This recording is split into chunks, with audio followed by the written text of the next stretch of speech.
شروع اللہ کے نام سے جو بڑا مہربان نہایت رحم والا ہے۔ جن لوگوں نے کفر کیا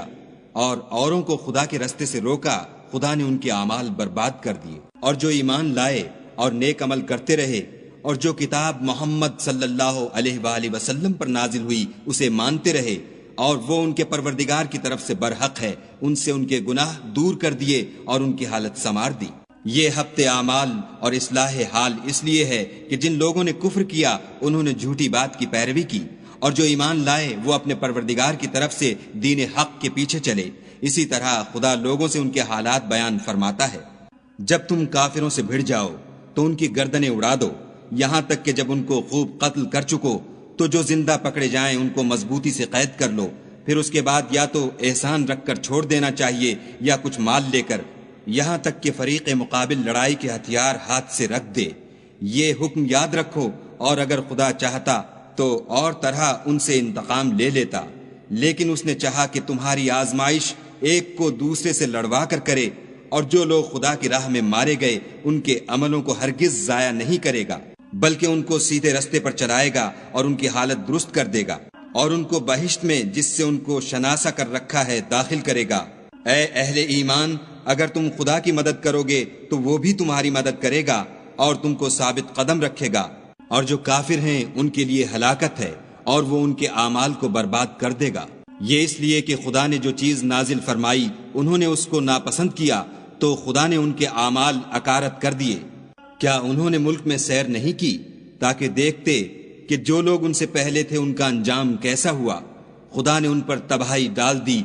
اور اسی طرح کا عذاب ان کافروں کو ہوگا۔ یہ اس لیے کہ جو مومن ہیں ان کا خدا کارساز ہے اور کافروں کا کوئی کارساز نہیں۔ جو لوگ ایمان لائے اور عمل نیک کرتے رہے ان کو خدا بہشتوں میں جن کے نیچے نہریں بہہ رہی ہیں داخل فرمائے گا، اور جو کافر ہیں وہ فائدے اٹھاتے ہیں اور اس طرح کھاتے ہیں جیسے حیوان کھاتے ہیں، اور ان کا ٹھکانہ دوزخ ہے۔ اور بہت سی بستیاں تمہاری بستی سے جس کے باشندوں نے تمہیں وہاں سے نکال دیا زور و قوت میں کہیں بڑھ کر تھیں، ہم نے ان کا ستیہ ناش کر دیا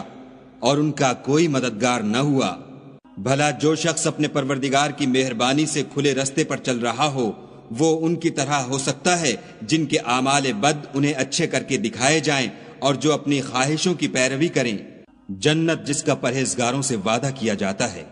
اس کی صفت یہ ہے کہ اس میں پانی کی نہریں ہیں جو بو نہیں کرے گا، اور دودھ کی نہریں ہیں جس کا مزہ نہیں بدلے گا، اور شراب کی نہریں ہیں جو پینے والوں کے لیے سراسر لذت ہے، اور شہد مصفہ کی نہریں ہیں جو حلاوت ہی حلاوت ہے، اور وہاں ان کے لیے ہر قسم کے میوے ہیں، اور ان کے پروردگار کی طرف سے مغفرت ہے۔ کیا یہ پرہیزگار ان کی طرح ہو سکتے ہیں جو ہمیشہ دوزخ میں رہیں گے، اور جن کو کھولتا ہوا پانی پلایا جائے گا تو ان کی انتڑیوں کو کاٹ ڈالے گا؟ اور ان میں بعض ایسے بھی ہیں جو تمہاری طرف کان لگائے رہتے ہیں، یہاں تک کہ سب کچھ سنتے ہیں، لیکن جب تمہارے پاس سے نکل کر چلے جاتے ہیں تو جن لوگوں کو علم دین دیا گیا ہے ان سے کہتے ہیں کہ بھلا انہوں نے ابھی کیا کہا تھا؟ یہی لوگ ہیں جن کے دلوں پر خدا نے مہر لگا رکھی ہے اور وہ اپنی خواہشوں کے پیچھے چل رہے ہیں، اور جو لوگ ہدایت یافتہ ہیں ان کو وہ ہدایت مزید بخشتا ہے اور پرہیزگاری عنایت کرتا ہے۔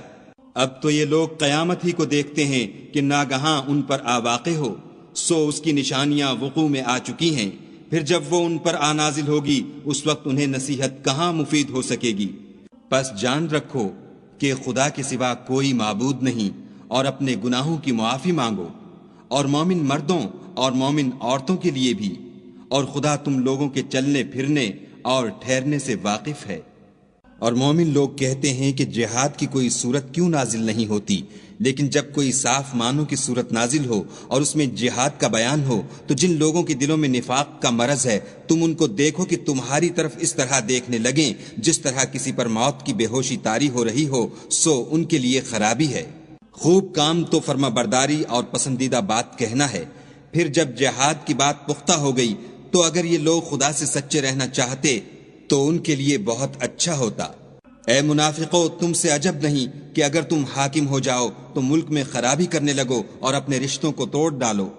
یہی لوگ ہیں جن پر خدا نے لعنت کی ہے اور ان کے کانوں کو بہرا اور ان کی آنکھوں کو اندھا کر دیا ہے۔ بھلا یہ لوگ قرآن میں غور نہیں کرتے یا ان کے دلوں پر قفل لگ رہے ہیں؟ جو لوگ راہ ہدایت ظاہر ہونے کے بعد پیٹھ دے کر پھر گئے، شیطان نے یہ کام ان کو مزین کر دکھایا اور انہیں طول عمر کا وعدہ دیا۔ یہ اس لیے کہ جو لوگ خدا کی اتاری ہوئی کتاب سے بیزار ہیں،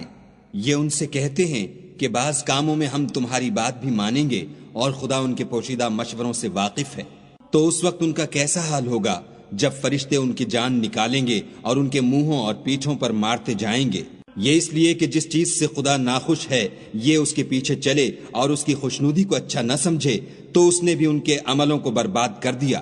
کیا وہ لوگ جن کے دلوں میں بیماری ہے یہ خیال کیے ہوئے ہیں کہ خدا ان کے کینوں کو ظاہر نہیں کرے گا؟ اور اگر ہم چاہتے تو وہ لوگ تم کو دکھا بھی دیتے اور تم ان کو ان کے چہروں ہی سے پہچان لیتے اور تم انہیں ان کے انداز گفتگو ہی سے پہچان لوگے، اور خدا تمہارے اعمال سے واقف ہے۔ اور ہم تم لوگوں کو آزمائیں گے تاکہ جو تم میں لڑائی کرنے والے اور ثابت قدم رہنے والے ہیں ان کو معلوم کریں اور تمہارے حالات جانچ لیں۔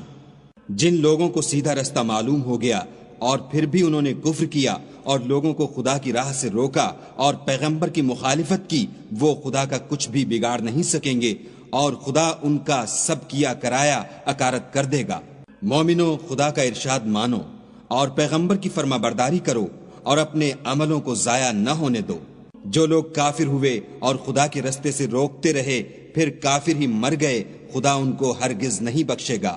تو تم ہمت نہ ہارو اور دشمنوں کو صلح کی طرف نہ بلاؤ، اور تم تو غالب ہو اور خدا تمہارے ساتھ ہے، وہ ہرگز تمہارے اعمال کو کم اور گم نہیں کرے گا۔ دنیا کی زندگی تو محض کھیل اور تماشا ہے، اور اگر تم ایمان لاؤ گے اور پرہیزگاری کرو گے تو وہ تم کو تمہارا اجر دے گا اور تم سے تمہارا مال طلب نہیں کرے گا۔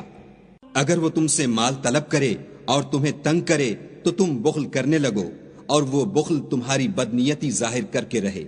دیکھو، تم وہ لوگ ہو کہ خدا کی راہ میں خرچ کرنے کے لیے بلائے جاتے ہو، تو تم میں ایسے شخص بھی ہیں جو بخل کرنے لگتے ہیں، اور جو بخل کرتا ہے اپنے آپ سے بخل کرتا ہے، اور خدا بے نیاز ہے اور تم محتاج۔ اور اگر تم منہ پھیرو گے تو وہ تمہاری جگہ اور لوگوں کو لے آئے گا، اور وہ تمہاری طرح کے نہیں ہوں گے۔